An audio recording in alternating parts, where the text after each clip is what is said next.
بسم الله الرحمن الرحيم. لو أنزلنا هذا القرآن على جبل لرأيته خاشعا متصدعا من خشية الله وتلك الأمثال نضربها للناس لعلهم يتفكرون. صدق الله العلي العظيم. اللهم صل على محمد وآل محمد. قرآن اور حسین کے عنوان سے جو سلسلہ گفتگو پہلی محرم سے شروع ہوا تھا وہ آج اس مجلس پر اختتام پذیر ہو رہا ہے۔ بظاہر یہ اس موضوع پر اس منبر پر اس سلسلے کی آخری مجلس ہے، مگر میں آپ حضرات کے سامنے گزارش کر چکا ہوں کہ یہ موضوع مسلسل اب دروس کی شکل میں آپ حضرات تک پہنچے گا۔ قرآن کی شان اعجاز اور سرکار سید الشہداء ابو عبداللہ الحسین اللهم صل على محمد وآل محمد علیہ الصلاۃ والسلام کی زبان مبارک پر جن جن مواقع پر صرف ان 9-10 دنوں میں نہیں، صرف خطبات عاشورہ میں نہیں، اصلاً شأن تلاوت حسین، جہاں تک بھی روایات میں موجود ہے، کہاں کہاں سید الشہداء علیہ الصلاۃ والسلام کی گفتگوؤں میں قرآن مجید کے حوالے آئیں، وہ انشاءاللہ میں اپنے اسلوب میں، طالب علمانہ اسلوب میں درس کی شکل میں عرض کروں گا، اس لیے کہ درس کے تقاضے بھی بہت اہم ہیں۔ محرم کی ان مجلسوں کے تقاضے اور اس کا ماحول اور اس کی فضا ذرا مختلف ہوتی ہے، اس میں بہت سے امور کو ملحوظ رکھا جاتا ہے، اس کا ایک خاص اسلوب ہے، درس کا اپنا ایک اسلوب ہے۔ انشاءاللہ یہ گفتگو درس کے پیرائے میں جاری رہے گی، لیکن آج اس مجلس میں اب تک جو کچھ گزارش کر سکا ہوں اور جو کچھ آج مزید عرض کر سکتا ہوں، مختصر طور پر عرض کرنے کی کوشش کروں گا۔ آپ حضرات ایک بلند صلوات ارشاد اللهم صل على محمد وآل محمد۔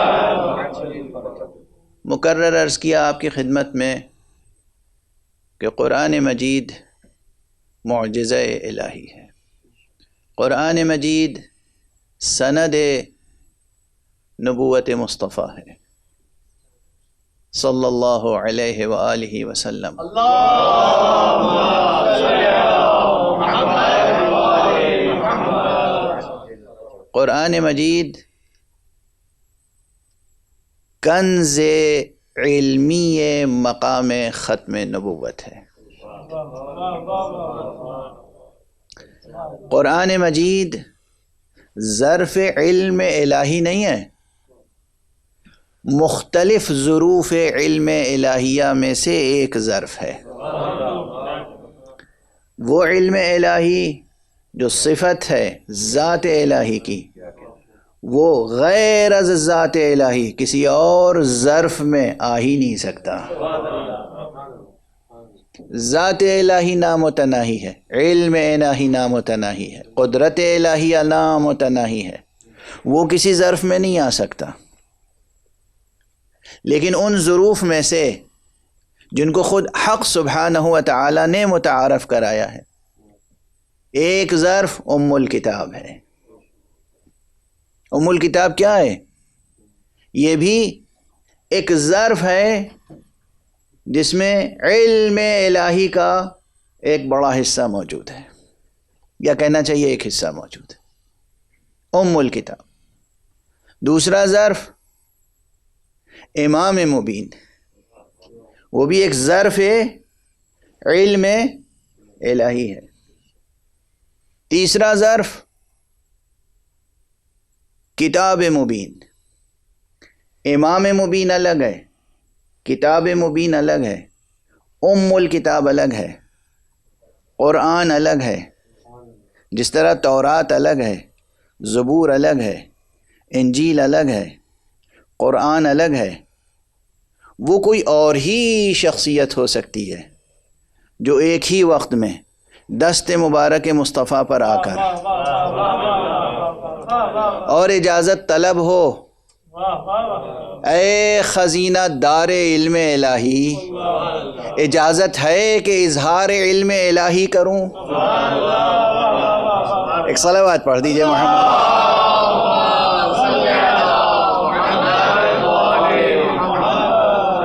وہ شان ہی کچھ اور ہے، وہ ماحول، وہ کیفیت ہی کچھ اور ہے۔ جب جوف کعبہ میں پیدا ہونے والا بچہ، فرزند کعبہ، مولود کعبہ، کیا شان ہے ابو طالب کی؟ چاہو تو فرزند ابو طالب کہہ لو، چاہو تو فرزند کعبہ کہہ لو۔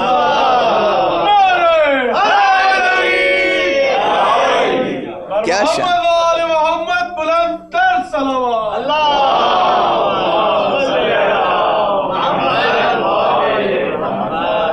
کیا شان ہے۔ تو جیسے ہی فرزند ابو طالب، فرزند فاطمہ بنت اسد، فرزند کعبہ بن کر اور دست مصطفیٰ پر آیا، تو وہ اعجاز قرآن کی گواہی دینے کے لیے خود معجز نما بن گیا۔ یا رسول اللہ، اجازت ہے کہ تلاوت کروں؟ اور اس کے بعد تلاوتیں شروع ہوئیں۔ یہ روایتیں کسی شاعر و ادیب نے تخلیق نہیں کی ہیں، یہ روایتیں ایک فقیہ برجستہ، اپنے وقت کے مرجع تقلید، فقیہ، رجالی، محدث، علامہ شہر ابن شہراشوب جیسے عظیم القدر شخصیت نے کتاب مناقب میں نقل کی، اور ان جیسے نہ جانے کتنے اور فقہا نے فقہا وہ جو نقل حدیث میں بہت احتیاط کرتے ہیں، کتنے فقہا نے ان روایتوں کو نقل فرمایا۔ کون تھا وہ بچہ؟ اب آپ حضرات کے سامنے کیا عرض کروں، آپ کے تو دلوں کے نگینے پر اس کا نام کندہ ہے۔ جتنا بھی شکر ادا کیجئے کم ہے، جتنا بھی فخر کیجئے کم ہے، جتنا بھی ناز کیجئے کم ہے، اور جتنی بھی دعائیں دیجئے اپنے والدین کو کم ہے۔ پر محمد و آل محمد بلند تر صلوات۔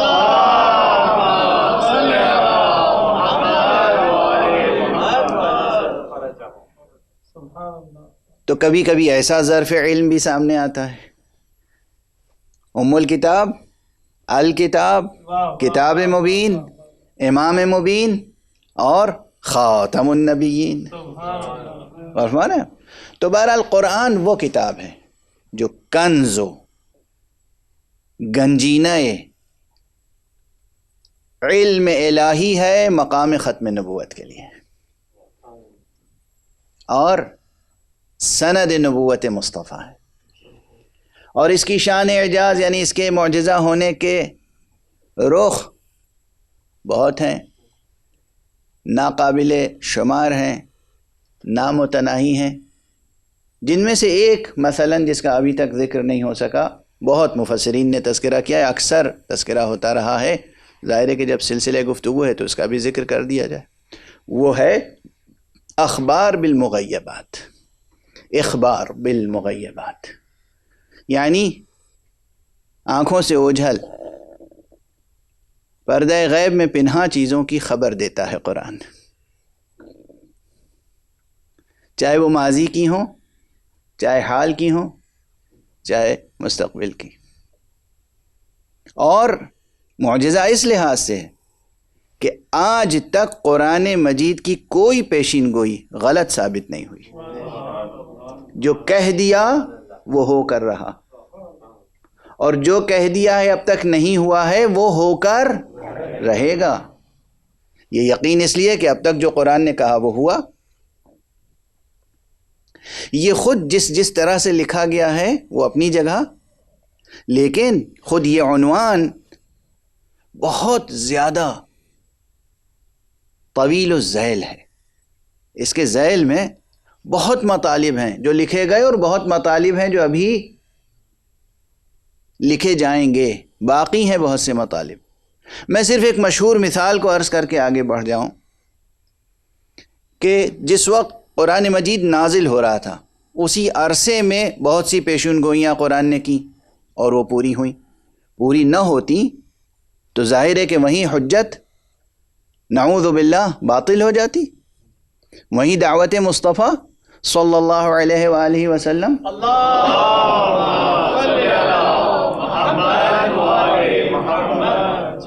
تمام ہو جاتی، متوقف ہو جاتی، نعوذ باللہ، ہزار بار نعوذ باللہ، بطلان ظاہر ہو جاتا۔ یہ قرآن جس میں خود حکایت کی گئی ہے کہ بعض ایسے منافق تھے اور بعض ایسے دشمن تھے جن کے وجودوں میں، جن کے ہیکلوں میں صہیونیت کا تخم اسی وقت موجود تھا۔ وہ جو یہودی تھے دشمن، وہ آپس میں مشورے کرتے تھے اور ایک دوسرے سے کہتے تھے کہ جاؤ صبح صبح سویرے سویرے ایمان لے آؤ اور دن ڈھلتے ہوئے اعلان کر دو کہ ہم تو ایمان ضرور لائے تھے مگر ہمارے لیے یہ سچا دین ثابت نہیں ہوا۔ نتیجہ یہ ہوگا کہ تمہارا یہ عمل دیکھ کر دوسرے لوگوں کا ایمان بھی کمزور ہو جائے گا۔ جہاں یہ ماحول موجود ہو کہ صبح ایمان لاؤ اور شام کو کفر اختیار کر لو، کفر کا اعلان کر دو، یا یوں کہوں کہ صبح ایمان کا اعلان کر دو اور شام کو اپنے کفر کو ظاہر کر دو،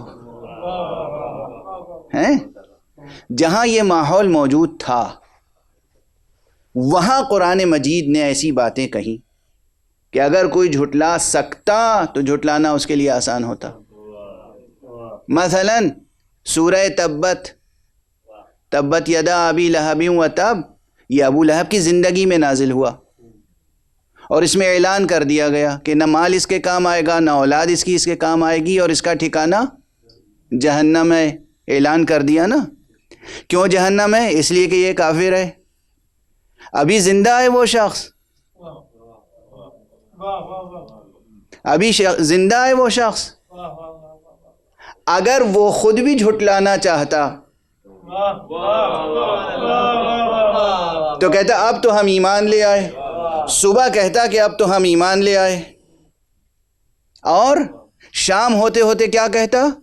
یہ کیسا قرآن ہے، یہ کیسا نبی ہے جس نے میرے لیے کہا تھا کہ میں جہنمی ہوں، اب تو میں ایمان لے آیا، میں تو جنتی ہو گیا۔ اس کا مطلب یہ قرآن جھوٹا ہے، اس کا مطلب اب میں اسلام ترک کر رہا ہوں۔ نعوذ باللہ۔ غور فرما رہے ہیں آپ؟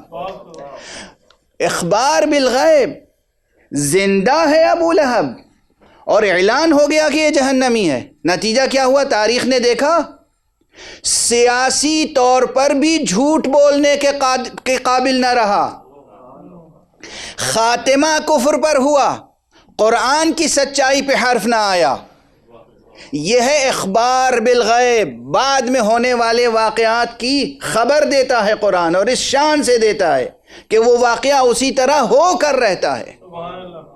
نہ جانے کتنے اور واقعات ہیں ایسے جس کی قرآن مجید کی آیتوں میں صراحتاً یا کنایتاً بات کہی گئی، اور پھر جو بات کنایے کے طور پہ قرآن میں کہی گئی تھی اسے صراحت کے ساتھ رسول اللہ صلی اللہ علیہ وآلہ وسلم نے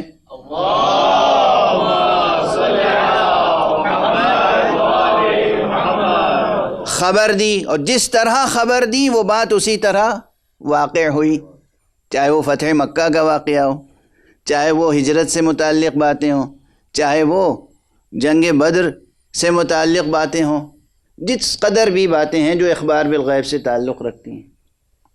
یا سورہ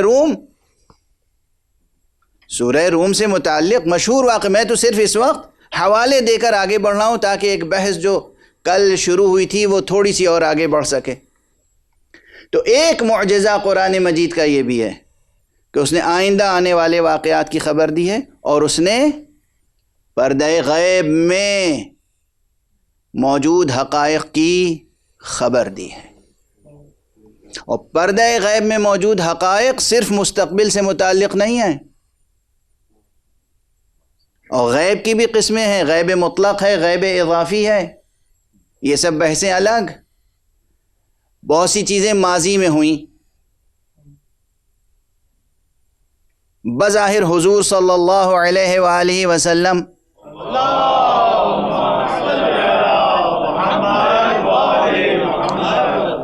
اس وقت اپنے ظاہری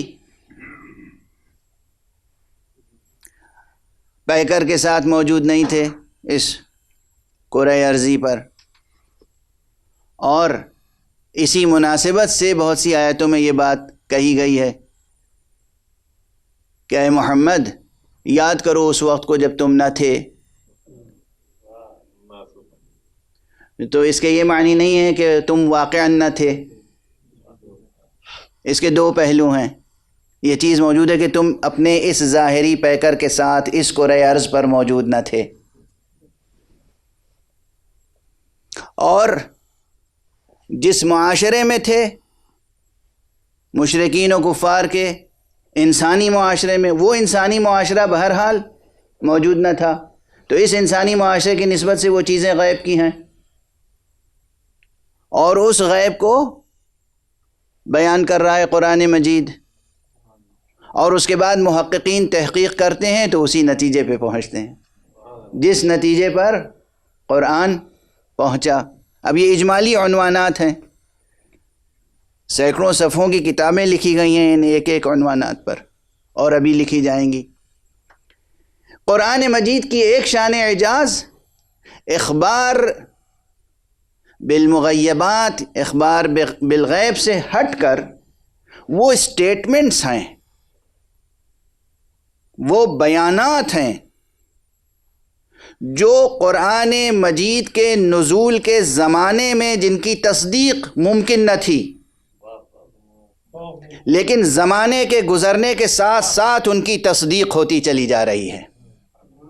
یہ اصطلاحاً اخبار بالغیب کے زمرے میں نہیں آتی ہیں آیتیں، لیکن یہ آیتیں وہ قرآنی بیانات ہیں جن کی تصدیق جیسے جیسے تجربہ انسانی، عقل انسانی، علم انسانی آگے بڑھتا چلا جا رہا ہے، تصدیق ہوتی چلی جا رہی ہے. یہ بھی ایک پہلو ہے.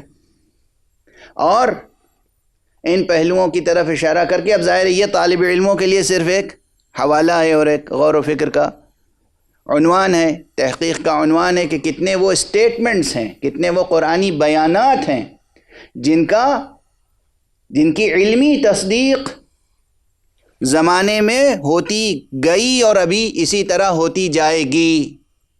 یہ قرآن کی شان اعجاز ہے، اور وہ علوم سے متعلق ہیں، چاہے وہ علم طب سے متعلق ہوں، کونیات سے متعلق ہوں، کاسمولوجیکل ریئلٹیز ہوں، یا انسان کی صحت و جسم اور مختلف علمی شعبوں سے متعلق ہوں. بعض علوم ایسے ہیں جن پر ابھی بہت کام کرنے کی ضرورت ہے، چونکہ پوری دنیا اس وقت زیادہ تر حصہ لوگوں کا ظاہری سائنسی موضوعات پر کام کرنے میں مشغول ہے. اس لیے اس رخ پر کام نہیں ہوا جو بحث کل شروع ہوئی تھی، اور کل کئی بحثیں بطور مثال، بطور حوالہ، بطور مقدمہ ایک دوسرے کے ساتھ میں عرض کرتا چلا گیا، ورنہ ہر بحث مستقل جدا جدا ہے، ایک دوسرے سے مماثلت، مشابہت ضرور رکھتی ہے. یہ بحث جو مثل، امثال اور تمثلات سے متعلق ہے، بہت سی روایتیں ہیں. ایک تو یہ یاد رکھیں کہ اطوار وجود گوناگوں ہیں، نامتناہی ہیں، ہر سطح وجود پر ہر موجود بغیر بدن کے نہیں ہے، مگر اس کا بدن اس سطح وجود پر اسی سطح وجود کے مطابق ہے۔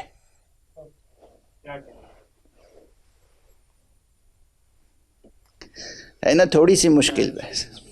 اب مشکل بحثوں کو واقعاً مشکل ہے یہ، اور ان مشکل بحثوں کو اب یہ نہ کہیے گا ممبر پہ مشکل بحثیں لے کر کیوں آتے ہیں، یہ نہ کہیے گا، یہ میں پہلے بھی عرض کر چکا ہوں۔ ممبر پر جب خطیب آتا ہے، خطیب مکتب حسینی، خطیب مدرسہ غدیر، خطیب آل محمد، وہ خطیب جس کا وظیفہ ہے ذکر قرآن اور ذکر اہل قرآن، اس خطیب کی ذمہ داری یہ ہے کہ جیسے جیسے اس ممبر کی سیڑھیاں چڑھ کے خود بلند ہو، ویسے ہی پورے معاشرے کو پکڑ کے بلند کرنے کی کوشش کرے۔ محمد وآل محمد بلند تر صلوات۔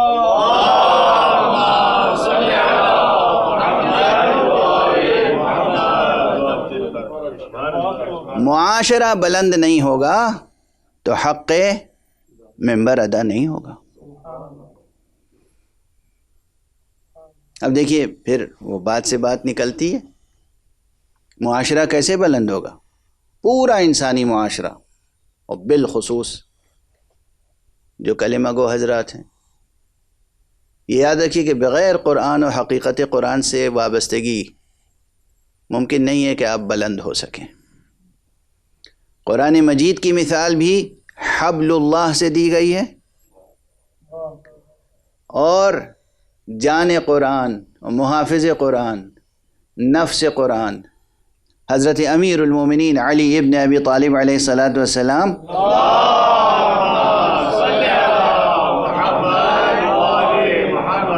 کی مثال بھی حبل اللہ سے دی گئی ہے۔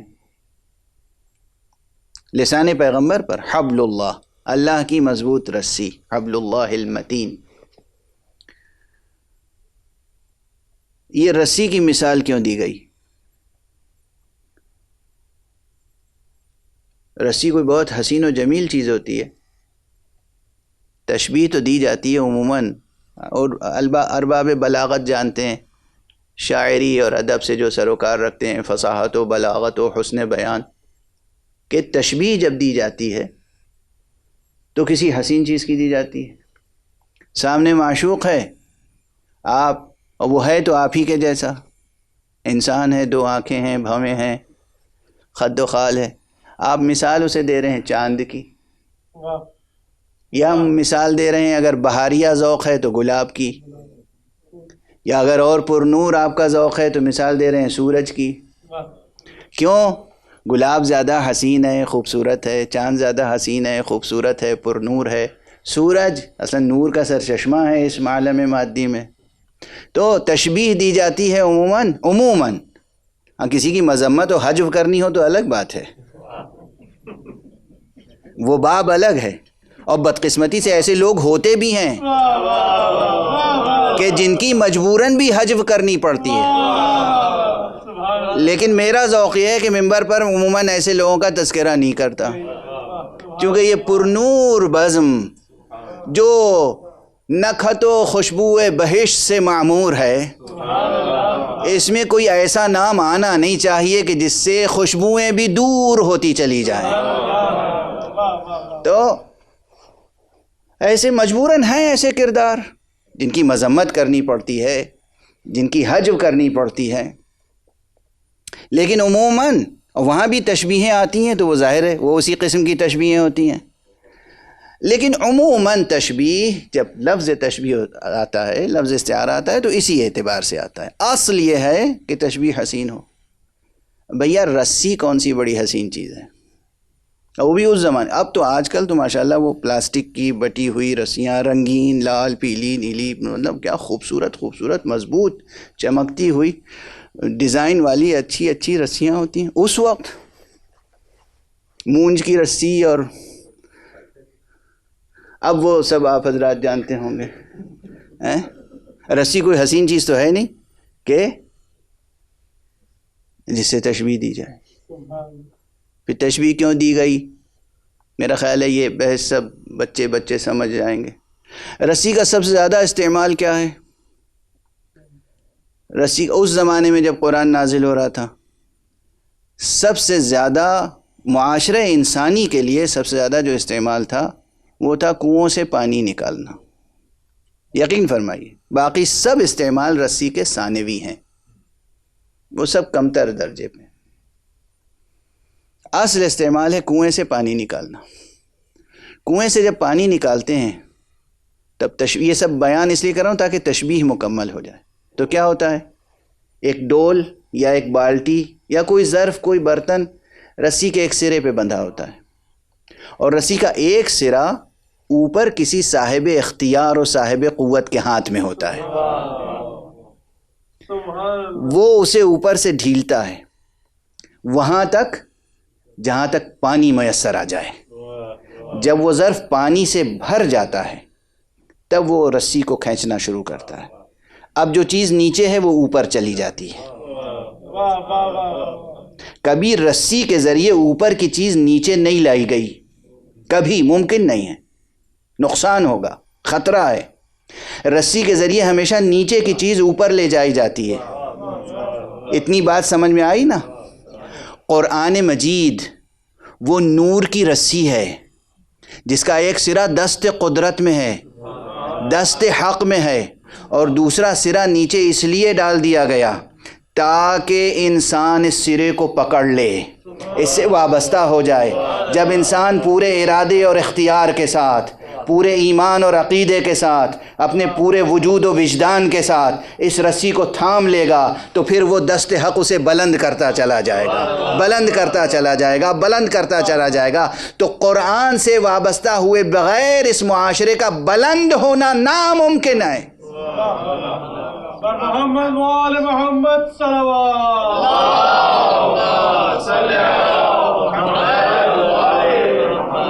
یہی شان قرآن کی ہے، یہی شان اہل بیت کی ہے۔ اسی لیے امیر المؤمنین علی ابن ابی طالب علیہ السلام کو بھی تشبیہ دی گئی حبل اللہ المتین، حبل اللہ المتین۔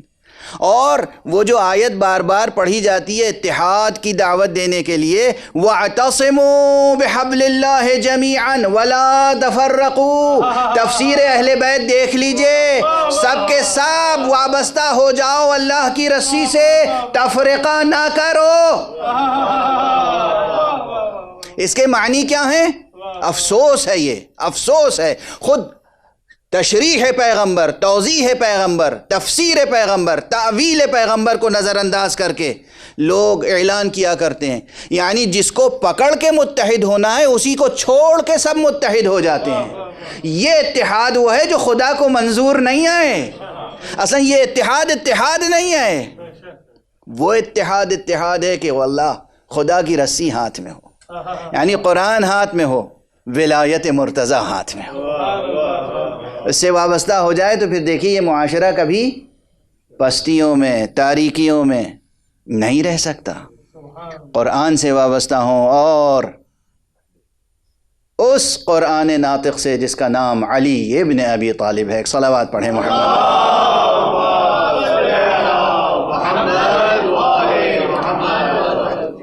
بغیر اس کے بلند نہیں ہو سکتے۔ تو بہرحال یہ تو ایک کلی اور اٹل اور قیامت تک کا فارمولہ ہے جو میں نے عرض کر دیا۔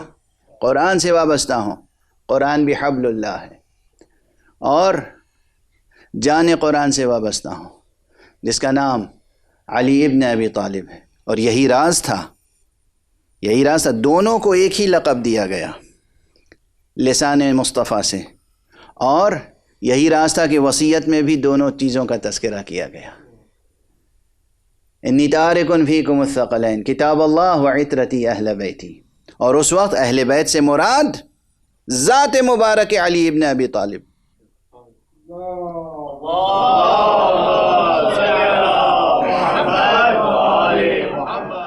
اور یہ بہت سے یعنی علماء اہل سنت نے بھی اعتراف کیا ہے کہ اس وقت اہل بیت سے مراد سب سے بارز شخصیت، سب سے نمایاں شخصیت جو تھی وہ حضرت امیر المومنین علی ابن ابی طالب کی شخصیت تھی۔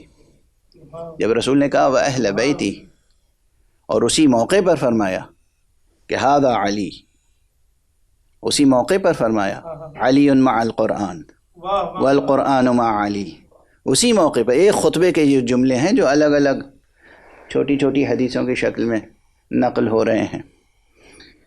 اب یہاں ٹھہر کے، شاید آج کچھ زیادہ وقت لے لوں آپ حضرات کا، لیکن یہاں ٹھہر کے ایک بات تو عرض کروں، تمام حدیث کی کتابوں کو دیکھ جائیے، حضور علیہ الصلاۃ والسلام کی کوئی ایک مکمل تقریر کہیں نہیں ملے گی آپ کو۔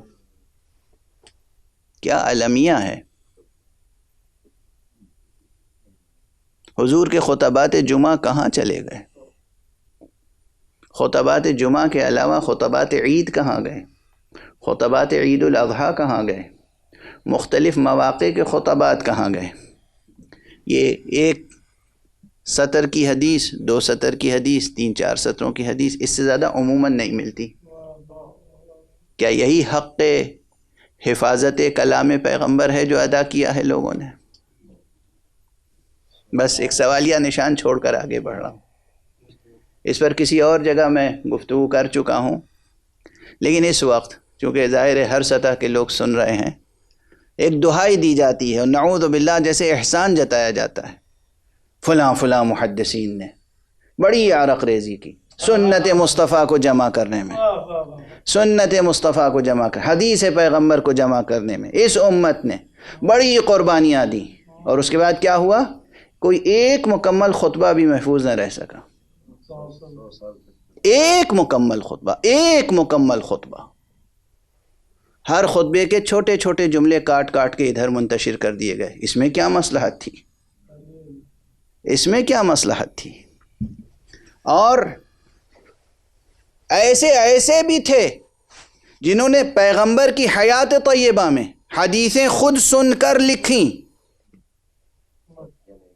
اور اپنی بیٹی کے پاس محفوظ رکھ دیا، اور اس کے بعد منگا کر اس مجموعہ فرمان مصطفیٰ کو نظر آتش کر دیا، جلا دیا۔ اور بہانہ کیا تھا؟ خوف یہ ہے کہ کہیں قرآن میں خلط ملط نہ ہو جائے۔ پوری زندگی رسول کے ساتھ رہے، لہجہ قرآن اور لہجہ محمد میں فرق نہ کر سکے۔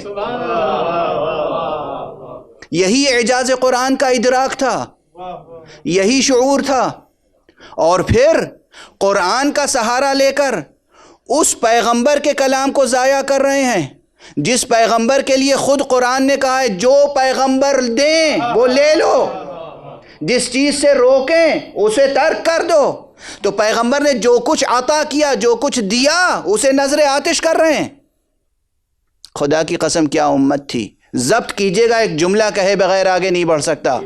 کوئی کلام پیغمبر نظر آتش کر رہا تھا، کوئی اس در پیغمبر کو نظر آتش کر رہا تھا جس دروازے پر آ کر مسلسل کہتے تھے السلام علیکم یا اہل البیت۔ کیا تاریخ ہے! کیسی المناک تاریخ ہے! کیسی المناک تاریخ ہے! سیاسی درباروں نے جو تاریخ لکھی، سیاسی مورخوں نے جو بیانات جمع کیے، قلم فروش، ضمیر فروش، ایمان فروش لوگوں نے جو مجموعے تیار کیے، اب رخ بدل جائے گا۔ میری صحت ساتھ نہیں دیتی، بہت سمیٹ کے، بہت ضبط کر کے میں آتا ہوں اور آپ کے سامنے چند جملے عرض کرنا چاہتا ہوں۔ اگر یہ باب کھل گیا تو پھر درد بھی بڑھ جائے گا سینے کا، اور یہ درد آپ تک منتقل بھی ہوگا تو بہت کربناک ہوگا۔ حضور کی حدیثیں نظر آتش کی گئیں،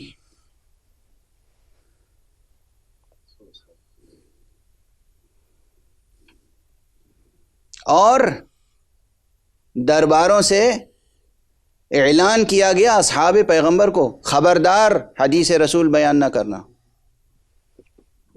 خبردار حدیث پیغمبر بیان نہ کرنا۔ کیا حفاظت ہے سنت پیغمبر کی! کیا حفاظت ہے!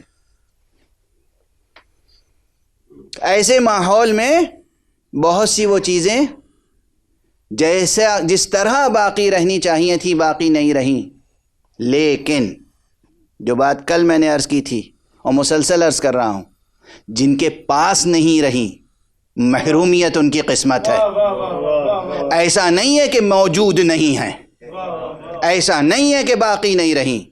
قرآن بھی تحریف سے محفوظ رہا، پورا متن دین تحریف سے محفوظ رہا، چاہے وہ اقلیت کے پاس ہو یا اکثریت کے پاس ہے تو محفوظ۔ اگر اقلیت کے پاس بھی متن دین، اصل دین، جوہر دین، روح دین اور قرآن مجید محفوظ ہے تو بس محفوظ ہے۔ کوئی یہ نہیں کہہ سکتا کہ آپ کہتے ہیں محفوظ ہے تو تحریف کیسے ہو گئی۔ وہ جنہوں نے تحریف کی، تحریف نہیں کی، فسق اختیار کیا، گناہ کیا، جرم کیا، دین کے دائرے سے خارج ہو گئے۔ دین کے دائرے سے خارج ہونا یا گناہ کرنا، اللہ نے یہ ذمہ نہیں لیا ہے کہ ہم کسی کو گناہ نہیں کرنے دیں گے۔ اللہ نے یہ ذمہ لیا ہے گناہ کرنے والے کرتے رہیں گے، تحریف کی کوشش کرنے والے کرتے رہیں گے، دین کو مٹانے والے اپنی کوششیں کرتے رہیں گے، لیکن میں وعدہ کرتا ہوں، میں یہ کہتا ہوں انا نحن نزلنا الذکر ونحن له لحافظون، میں کہتا ہوں کہ اب یہ دین باقی رہے گا، یہ قرآن باقی رہے گا، یہ شریعت باقی رہے گی، یہ ذکر باقی رہے گا اور کردار معصوم باقی رہے گا۔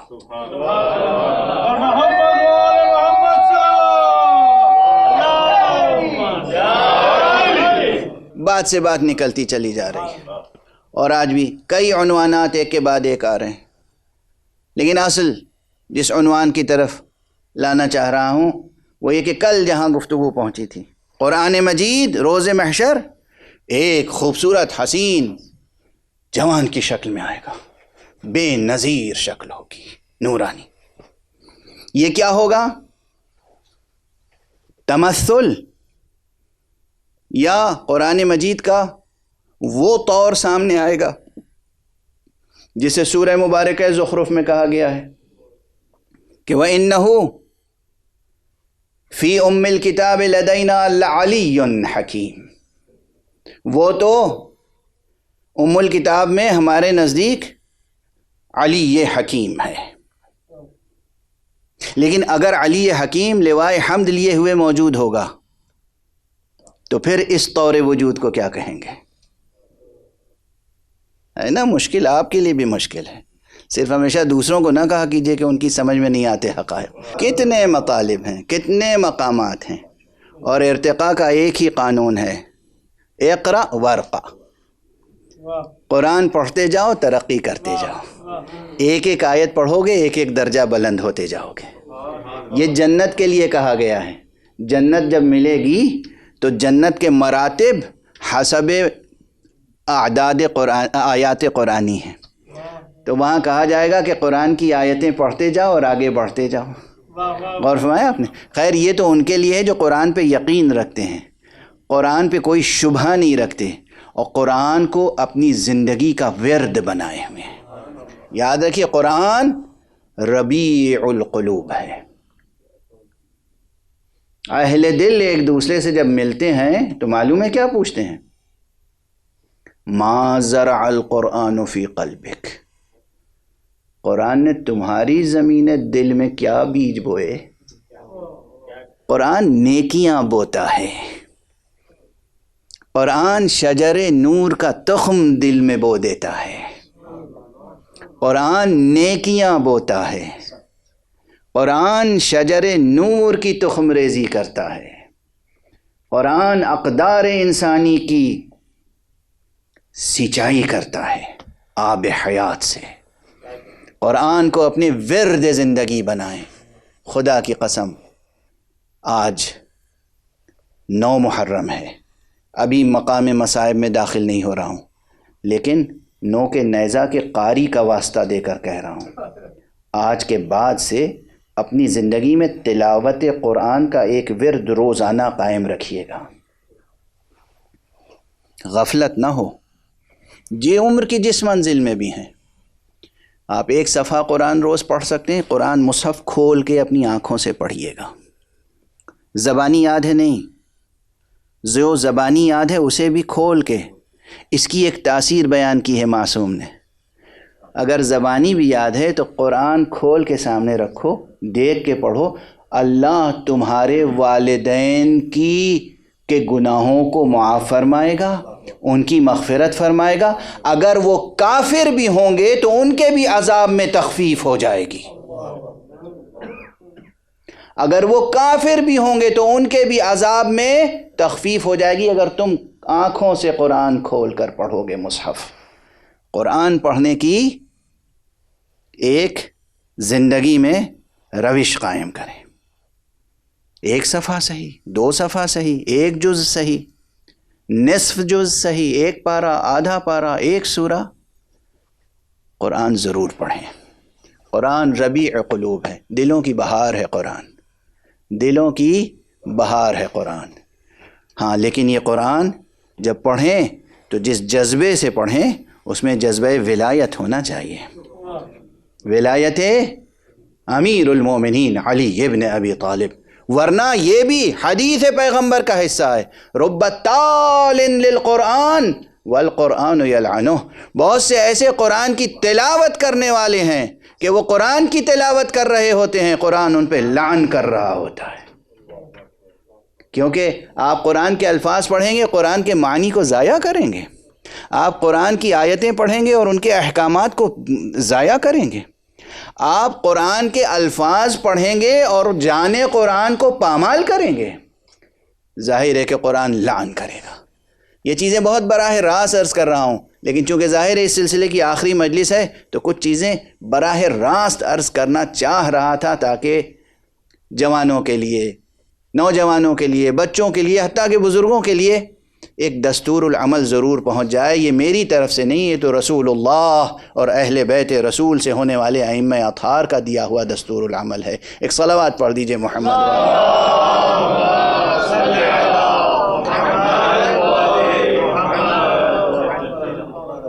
تو یہ قرآن قیامت میں جب آئے گا تو ایک حسین پیکر میں آئے گا. اور بھی روایتیں ہیں، اور بھی واقعات ہیں، مشاہدات ہیں، تجربات ہیں، کرامات کے ذمہ میں آتا ہے. سورہ مبارک یاسین مثلا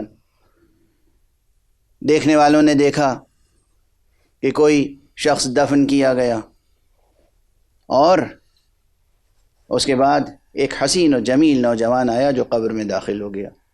اب اشارہ کر رہا ہوں میں، تفصیل سے تو واقعات میں کبھی پڑھتا ہی نہیں ہوں، عموماً اشارہ کر کے. بعد میں مکاشفات کے نتیجے میں، چاہے وہ مکاشفہ بتوسط معصوم ہو یا بتوسط ولی اللہ یا بتوسط عارف باللہ، معلوم ہوا یہ حسین پیکر جو تھا یہ سورہ یاسین. سورہ یاسین نے قبر میں داخل ہو کر کہا کہ گھبرانے کی بات نہیں ہے، تم مجھے روز پڑھتے تھے نا، تلاوت کرتے تھے، ہم تمہاری مدد کے لیے آ گئے. اور فرمایا آپ نے، میں فشردہ پوری داستان، پوری روایت، پوری حکایت نہیں عرض کر رہا ہوں. ہر سورے کا ایک پیکر ہے اور پھر پورے قرآن کا ایک پیکر ہے، بلکہ کہنا چاہیے ہر آیت کا ایک پیکر ہے. ہر آیت کے ضمن میں تہ در تہ مضامین ہے اور ہر مضمون کا ایک پیکر ہے. یہ بحث کی گئی ہے آج تک، کتنی مشکل بحث ہے. یہ پیکر الگ الگ ہوں تو ہر پیکر اپنی جگہ ایک درخشاں آفتاب ہے، اور یہ سب پیکر ایک دوسرے میں سمٹ آئیں تو پھر وہ حسین و جمیل پیکر وجود میں آتا ہے کہ شہداء کی آنکھیں بھی خیرہ ہوتی ہیں، انبیاء کی آنکھیں بھی خیرہ ہوتی ہیں، اور اعلان ہوتا ہے تو فراز عرش سے اعلان ہوتا ہے کہ تم نے پہچانا نہیں، یہ قرآن مجید ہے. یہ سب مسائل روایت کی زبان میں جو موجود ہیں، لسان روایت میں جو آئے ہیں، اسے علمی اور انسانی منطقی سطح پر کس طرح حل کریں گے؟ حل کرنے کی کوشش کی جائے یا نہیں؟ اور فرمائیں آپ، یا صرف غلو اور ضعیف و منکر اور یہ سب اصطلاحیں استعمال کر کے کلام معصوم کو نعوذ باللہ ضائع کر دیا جائے؟ اگر معصوم کی زبان پر یہ مطالب آئے ہیں، انہوں نے بیان کہاں کیا؟ عالم الست میں. انہوں نے بیان کہاں کیا؟ اسی زمین پر. جب یہاں بیان کیا انہوں نے تو ہمیں یہیں رہتے ہوئے اپنی عقل کے ذریعے سے ان معضلات کو حل کرنا ہے۔ ان معضلات کو حل کرنے کے نتیجے میں جب اعمال فکر کریں گے، یعنی فکر کا استعمال کریں گے، تو پھر مقدمات ترتیب دینے ہوں گے۔ مقدمات ترتیب دینے کے بعد نتائج تک پہنچیں گے۔ یہ مقدمات اور نتائج علوم کی شکل میں سامنے آئیں گے۔ غور فرما رہے ہیں آپ؟ کتنے علوم کی تاسیس ہو چکی اور ابھی کتنے علوم کی تاسیس کلام معصومین کی روشنی میں باقی ہے۔ ہاں، یہ بحث یہاں سے لے کر حوضے تک کارآمد ہے۔ جو جہاں تک اس کو سن سکے اور ذہن و ضمیر میں جگہ دے سکے۔ جب یہ بحث چلے گی، ایک تو یہ پیکر ہے ہمارا آپ کا جسمانی۔ اب یہاں مثال کے طور پر عرض کروں، شاید یہ مطلب مکرر ہو لیکن عرض کر لینے دیجئے کہ خود آپ اپنے پیکر کو کن کن شکلوں میں دیکھتے ہیں۔ یہاں پر ایک اہم بحث ہے اور وہ خواب سے متعلق۔ ہم آپ سب خواب دیکھتے ہیں۔ ایک تو آپ کا یہ جسم ہے، اور ایک جب خواب آپ دیکھتے ہیں تو اس خواب میں بھی آپ اپنے آپ کو دیکھتے ہیں، اپنے بزرگوں کو دیکھتے ہیں۔ مثلا کسی نے اپنے والد کو خواب میں دیکھا کہ والد آئے تھے، بیٹھے، گفتگو کی، مجھے شیرینی دی، کوئی تحفہ دیا، مجھے نصیحتیں کی، چلے گئے۔ اس طرح کے خواب دیکھتے ہیں۔ آپ جب بیدار ہوتے ہیں تو والد کا پیکر بھی ذہن میں ہوتا ہے، کلام بھی ذہن میں ہوتا ہے، یاد رہتا ہے، اس چیز کی لذت بھی یاد رہتی ہے۔ اور ہمارے یہاں وہ ایک پیکر تو آپ دفن کر چکے خاک میں، اب یہ مرحوم والد کو جو خواب میں دیکھا، یہ کون سا پیکر ہے؟ بحثیں بہت ہیں یہاں پر، یہ صرف تقریب ذہن کے لیے مثال دے رہا ہوں۔ تو ایک جسم ہے یہ مادی، ایک جسم ہے مثالی، اسے کہتے ہیں جسم مثالی یا جسم برزخی۔ ایک جسم، اسے بھی بدن کہیں گے یا جسم کہیں گے، یہ کہنا مجبوری ہے، لیکن جسے موصول کہتے ہیں وہ بھی عالم بالا میں انہیں موصول مجردہ کہتے ہیں، تجریدی، ایبسٹریکٹ موصول، ایبسٹریکٹ فارمز۔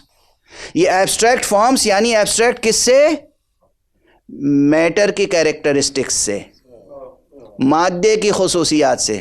بہت بوجھل ہو گئی گفتگو نا، بہت مشکل ہو گئی، ابھی آپ سرشار ہو جائیں گے جب، اور یہ سب ایک ہی وجود کے مختلف پیکر ہیں۔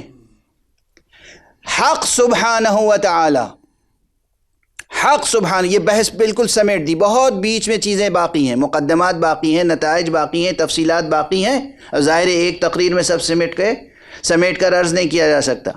حق سبحانہ و تعالی جب کسی کو اختیار عطا کرتا ہے، قدرت عطا کرتا ہے، تو پھر وہ یہ قدرت اور اختیار بھی عطا کرتا ہے۔ ایک منزل وہ آتی ہے کہ جب حق سبحانہ و تعالی کی عنایت سے، اس کی عطا سے، اس کی عنایت سے ایک موجود اس پر قادر ہوتا ہے کہ خود اپنی ہی تمثیل، اپنا ہی وجود ایک سے زیادہ خلق کر سکے، ایک سے زیادہ خلق کر سکے۔ یہ آپ کے لیے ناممکن نظر آ رہا ہے، وہاں ممکن ہے، ممکن نہیں، واقع ہے۔ جاؤ، یقین نہ آئے تو در علی پر جاؤ، آزمائش کے لیے، امتحان کے لیے دعوت کرو، ایک وقت میں 40 حضرات پہنچ جائیں، کریں دعوت، ایک دن میں، ایک ساعت میں، ایک وقت میں سب دعوت کریں۔ آقا نماز مغرب و عشاء کے بعد آج ہمارے ہاں تناول فرما لیجئے گا، یا ابن ابی طالب آج نماز عشاء کے بعد ہمارے ہاں تناول فرما لیجئے گا، اے رسول کے جانشین آج نماز عشاء کے بعد ہمارے ہاں تناول فرما لیجیے گا، اور سب سے کہتے جا رہے ہیں انشاءاللہ انشاءاللہ بارک اللہ، انشاءاللہ بارک اللہ، انشاءاللہ بارک اللہ۔ 40 تک فہرست پہنچ گئی۔ افسوس ہے کہ اس عہد میں بعض حضرات صاحب عمامہ، بعض حضرات ہم میں سے، غیر نہیں ہم میں سے، اس طرح کی روایتوں کو پڑھنے سے گریز کرتے ہیں، اسے غلو آمیز سمجھتے ہیں، اور یہ سمجھتے ہیں کہ یہ ناممکن ہے، یہ سمجھتے ہیں کہ اس کا علمی طور پر استدلال ممکن نہیں ہے۔ یہ فقیر عرض کر رہا ہے علمی طور پر، حکمی طور پر بھی استدلال ممکن ہے، نقلی اعتبار سے بھی ثابت ہے۔ اور جو عرفاء ہیں واقعاً انقلابی عرفاء، جو صرف صوفی محض نہیں ہیں، خانقاہی نہیں ہیں، جو اصولی بھی ہیں، درایت و رجال میں بھی قدم رکھتے ہیں، اور فقیہ و مجتہد ہونے کے ساتھ عارف بھی ہیں، وہ مقام بحث میں اس بات کرتے ہیں، استشہاد کرتے ہیں، میری روح فدائے نام حضرت امام خمینی ہو جائے، جنہوں نے اپنے ابحاث میں ثابت کیا اور مثال دی کہ یہ روایت اہل غلو کی نہیں ہے، یہ حقیقت ہے۔ لوگوں نے 40 جگہ علی ابن ابی طالب کو بلایا، علی ابن ابی طالب ایک وقت میں 40 جگہ موجود تھے۔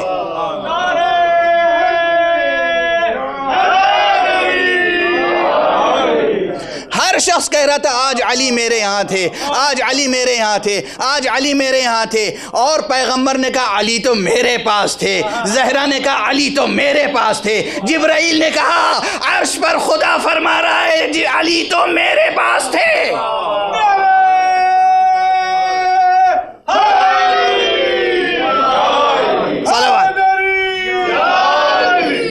خدا جسے قدرت دے، مولوی قدرت سلب کر سکتا ہے، اللہ جسے کوئی ملکہ دے، اختیار دے، قدرت دے، طاقت دے، اسے حضرت محدث اللہ کی دی ہوئی صفت کو چھین سکتے ہیں، اور اگر اس صفت کا کوئی قائل ہو تو غالی ہوگا اور توحید خداوندی میں خلل آ جائے گا۔ کتنا چھوٹا سمجھا ہے خدا کو آپ نے، وہ خدا جو علی کو خلق کرنے والا ہے،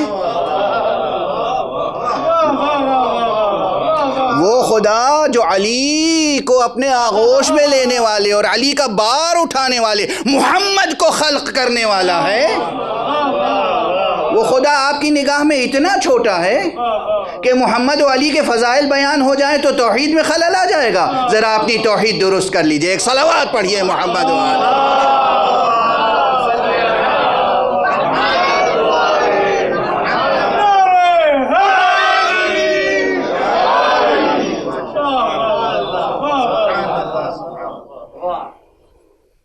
وہ تو 40 مقامات پر۔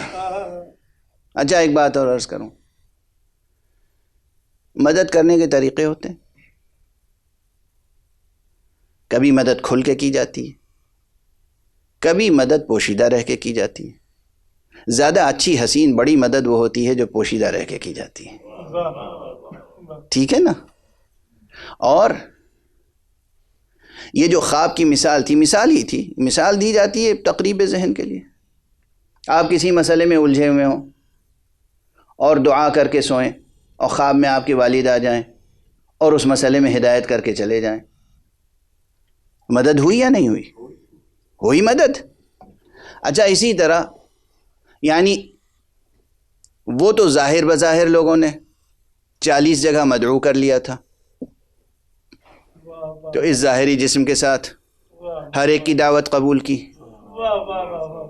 اب اس میں شک نہ کیجئے کہ ایک وقت میں کرۂ ارض پر جتنے بھی لوگ مدد کے لیے پکاریں،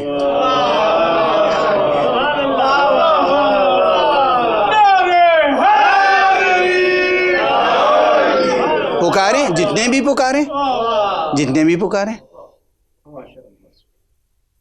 اللہ نے انہیں قدرت دی ہے، اللہ نے قدرت دی ہے، یہ اللہ نہیں ہے، یہ اللہ کے سجدہ گزار بندے ہیں۔ اور یہ روایت کہیں اور نہیں، اصول کافی میں ہے، جس کا آخری فقرہ یہ ہے کہ انما انا عبد من عبید محمد، حقیقت تو یہ ہے کہ میں محمد کے غلاموں میں سے ایک غلام ہوں۔ اللہ نے اس اپنے عبد کو اگر اتنی صلاحیتیں دی ہیں تو خود اللہ تو اس سے کہیں زیادہ بڑا ہے. اللہ کی صفتیں آپ نے محدود کیوں کر دی؟ واہ واہ واہ واہ واہ واہ واہ واہ. کیا توحید ہے آپ کی؟ سبحان اللہ. کیا توحید ہے آپ کی؟ آپ ہمیں بھی غلو کا الزام لگا دیں گے، بلکہ لگ ہی چکا ہے. صوفی، وحدت الوجودی اور جناب والا غالی. عجب مصیبت ہے، کوئی غالی کہتا ہے کوئی مقصر، اور ہم تو اپنے کو قاصر سمجھتے ہیں. خدا کی قسم جتنا بھی فضائل بیان کر دیں قاصر کے قاصر رہیں گے. ہم سے کہیں بیان ہو سکتے ہیں فضائل؟ ہم سے کہیں حق بندگی ادا ہو سکتا ہے؟ نہ اللہ کی حق بندگی ادا ہو سکتا ہے، نہ پیغمبر کے لیے حق نعت ادا ہو سکتا ہے، نہ معصومین کے لیے حق منقبت و ثنا اور حق فضیلت ادا ہو سکتا ہے، نہ عملاً نماز روزے کا حق ادا ہو سکتا ہے. ہم ہیں کیا؟ کس شمار میں، کس قطار میں ہم کیا ہیں؟ آپ کا جو جی چاہے کہہ لیجئے. مولا علی کی محبت میں کہیں گے تو انشاءاللہ آپ کو ثواب ملے گا، اور اگر سیاسی طور پہ کہیں گے تو ایسا عذاب ملے گا کہ ہم بھی دیکھیں گے. ایک صلوات پڑھ دیجئے محمد و آل محمد.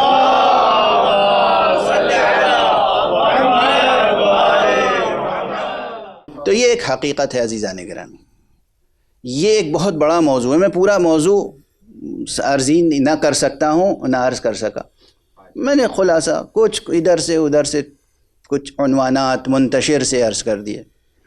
یہ علم، یہ بحث مثل، امثال اور تمثلات کی بہت بڑی وسیع ہے، جس کا حق ابھی تک کسی حکیم و فلسفی نے ادا نہیں کیا ہے.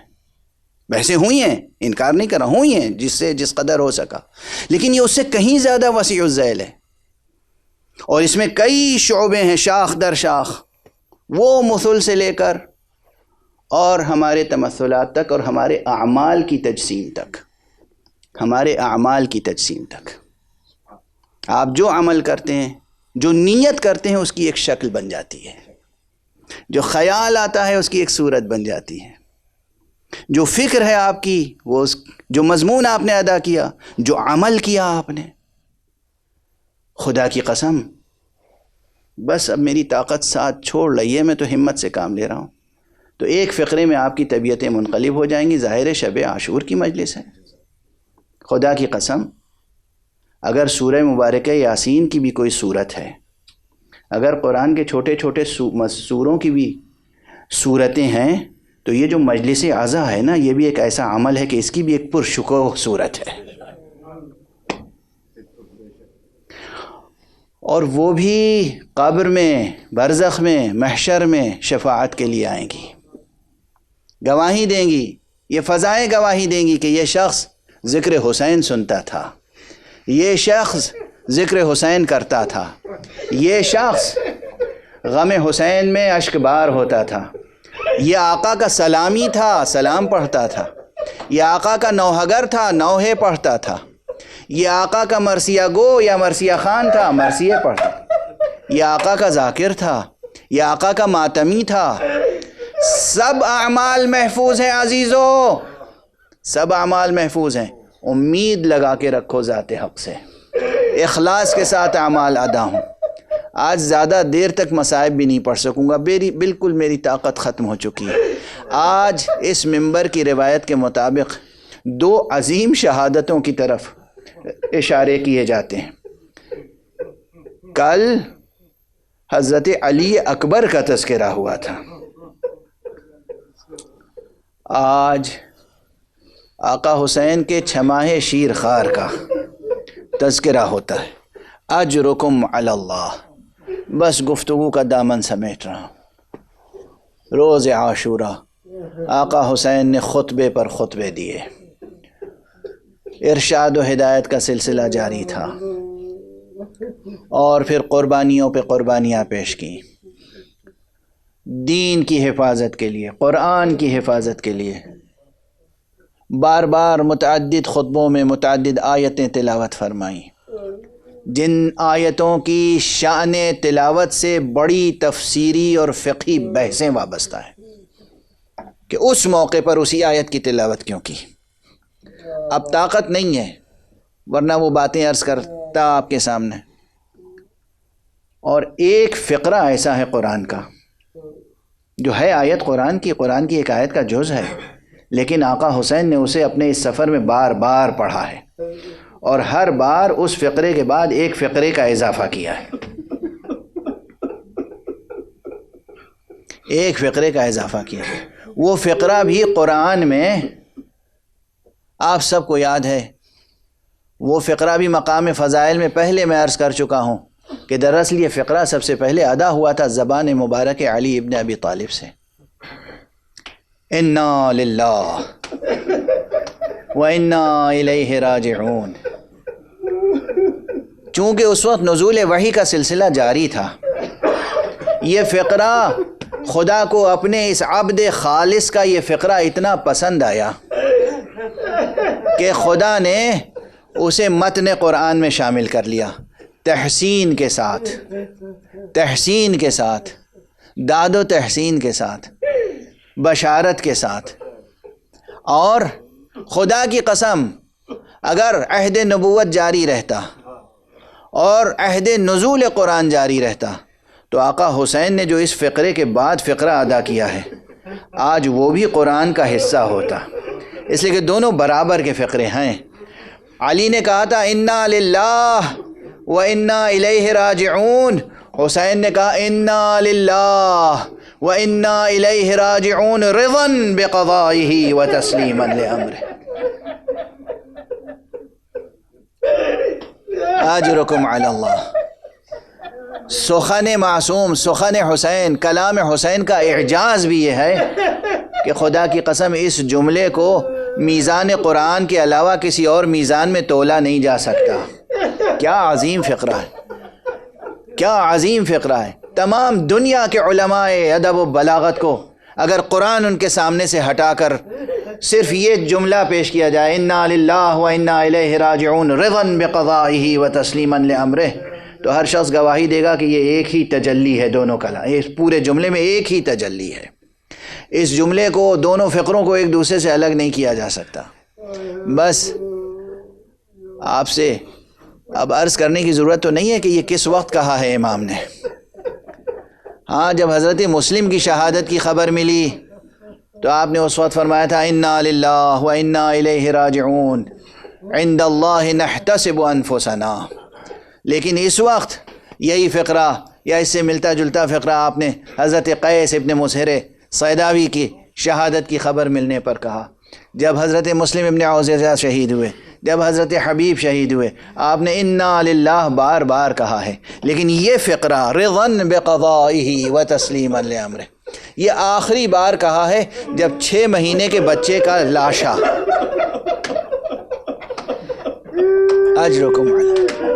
اجرکم جب ایک بچہ 6 مہینے کا بچہ جسے آقا لے گئے تھے کہ اگر میں تمہاری نگاہ میں گناہ گار ہوں تو یہ 6 مہینے کا بچہ، شیرخوار بچہ، دنیا کے کسی قانون میں گناہ گار نہیں ہوتا.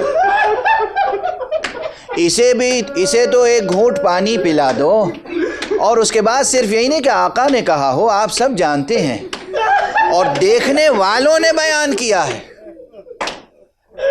درباری رپورٹروں نے نہیں، کہ آقا نے ایک مرتبہ اپنے بچے کو دیکھا اور کہا تم حجت خدا کے فرزند ہو، اپنی پیاس کا اعلان کر دو. ننھے سے بچے نے اپنا مرجھایا ہوا چہرہ فوج کی طرف کر دیا. بچے عموماً ماں یا باپ کی گود میں ہوتے ہیں تو سینے سے لپٹے رہتے ہیں. بچے نے چہرہ گھمایا، سوکھی ہوئی زبان سوکھے ہوئے ہونٹ پر پھیری، اور فوج میں انقلاب آ گیا. کچھ ایسے تھے جو چاہتے تھے کہ آ کر پانی پلا دیں، لیکن عمر ابن سعد نحس نے آواز دی حرملہ ابن کاہل کو کہ اقطع کلام الحسین، حسین کے کلام کو قطع کر دے. اس نے تیر سے نشانہ لیا اور ایک تیر خطا کر گیا، دوسرا تیر خطا کر گیا، لیکن تیسرا تیر اس طرح آ کر گلوئے اصغر میں پیوست ہوا کہ بچے کا گلا اور باپ کا بازو ایک ساتھ زخمی ہوا۔ آقا حسین نے تیر کو کھینچا، بچے سے خطاب کیا، بچے کے گلے سے 2-3 قطرے لہو کے، آسمان کی طرف دیکھا، زمین کی طرف دیکھا، اور اس کے بعد اپنے چہرے پر مل کے کہا بیٹے گواہ رہنا اسی طرح میں نانا رسول اللہ کی خدمت میں حاضر ہوں۔ اجرکم علی اللہ، اجرکم علی اللہ۔ میں اس موقع پر خواتین بھی سن رہی ہیں، بچے بھی سن رہے ہیں، مومنین سن رہے ہیں، مکتب حسینی کی تربیت گاہ ہیں یہ مجلسیں۔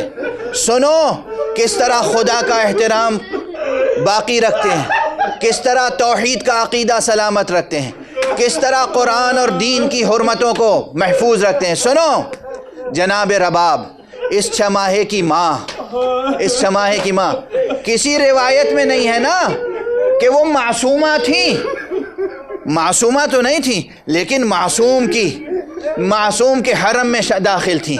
امام کی تربیت، امام کی توجیہات، امام کی تعلیمات، امام کی صحبت میں رہنے کا اثر کیا تھا؟